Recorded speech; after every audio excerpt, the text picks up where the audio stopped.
Quick summary, so the few take-home points is make sure you understand and know how your running pattern is and how you land and which type of foot landing are you, because then that determines the shoe you wear and it determines how you want to train your muscles.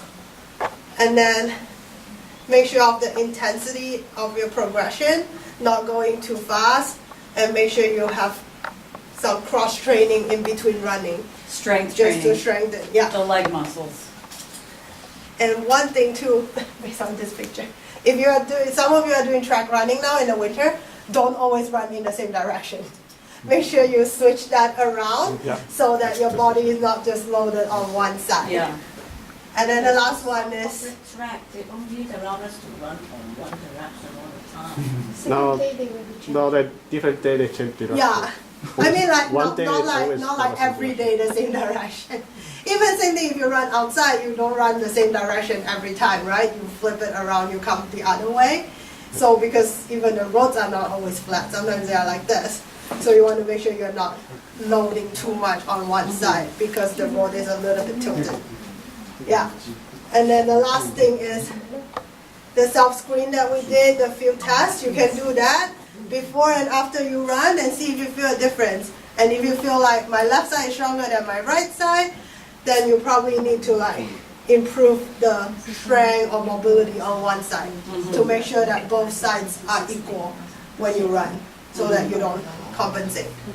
So this would be like the main take-home points from today.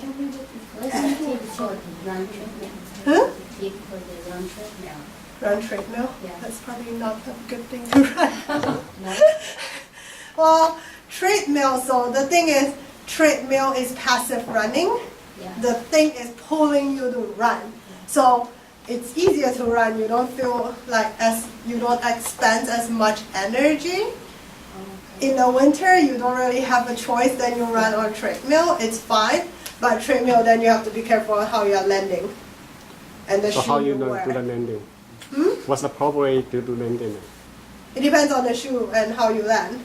So if you do a lot of heel striking and your shoe doesn't absorb well, that's a lot of force going straight up into your foot when you're on like a hard surface, right? So does that mean have more pounding, more impact on your knees? You would run on treadmill? Yeah, it will have, anytime you're on a hard surface, it's more impact into your joints. So you need to make sure that you're landing the right way with the right shoes. And in the summer, when you're running outside, try to run on the road and not the sidewalk.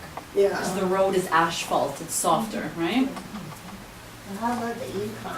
Like usually in the summer, you put the incline. The incline. I mean, it's, yeah, it's, Sometimes you have Challenge no yourself. choice. yeah, when you don't have a choice like that, it's okay to do it. Just be careful, like when you're on the incline of the treadmill, how is your upper body? Like, are you leaning too far forward, leaning too far back? Yeah. And that affects how it goes into your knees. Yeah, sometimes it's very hard to run on the road when you run on the main road. There's so many traffic. Well, yeah, you have to be careful. Yeah. So it's no choice. We have to run on the sidewalk. Yeah, I mean, whenever you can. I wouldn't run on Young Street. Depends on which part of the Yeah. Yeah.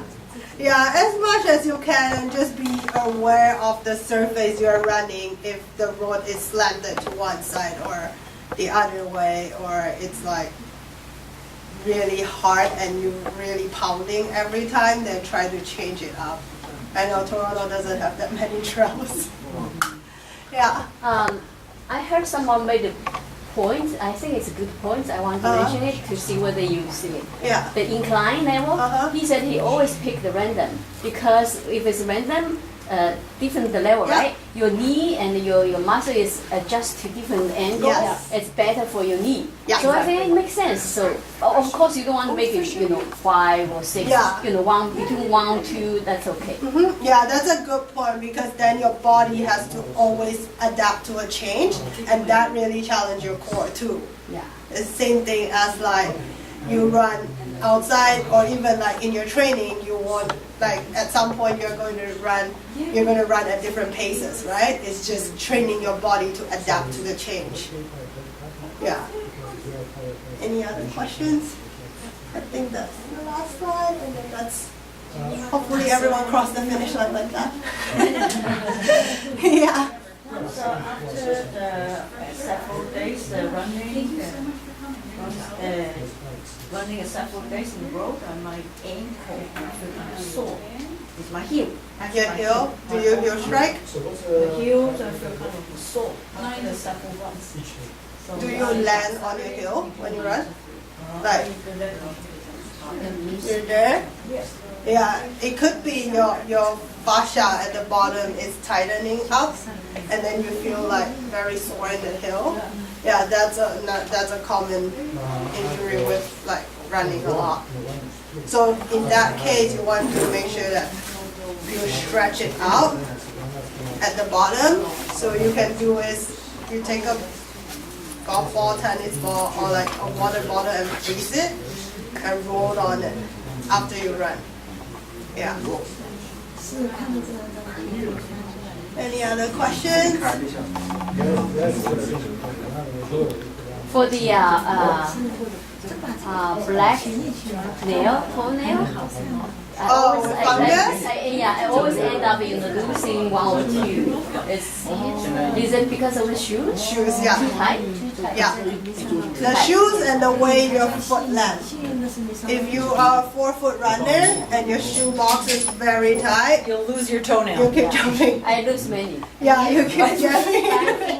So basically you're saying the shoes, it's not because the feet kind of sliding in the shoes. It's kind of both. If your feet keep sliding into the shoe box and it's too tight, and you run with a 4-foot landing, then you are jamming into it every step, right? So And not only the Yeah. toenail, but the big toe, like the joint there, you can get premature arthritis if it's always, yeah, it's you too know, much like blow. jamming it. You're How come I- jamming the joint. I feel it's more like the top, like it's hitting the top too much. Then that's why we have to stretch forward. Because look, your foot is already Naturally hitting like the that. top. Right. Do you see what I mean? So you have to bend this down. As much as it hurts, you have to pull it Yeah. down so that this is more clear. See, look, her foot comes up like a ski slope. So you have to bend this down. For real, that's why you're feeling that problem. Yeah, because when you run so much, you are always pushing off, so your Bend foot, it every it's night. easy to Bend get it. it like Do that. you spare your toe, like when you run? Do you spare your toe on purpose? I don't No. know, yeah, No. not Because really. when I run, Because if you spray too much, you can't supine it. You can't like have that control Yeah. to push off. So if this is my feet, you land like this, you have to curl it up to push so you off. always land like this and push. Yeah. back. So if your toes are split like this, you can't push off. You push off your toe and not your foot. Then inside, Yeah. then push outside. Yeah. You go inside and then you push outside. Then we think about Any other questions?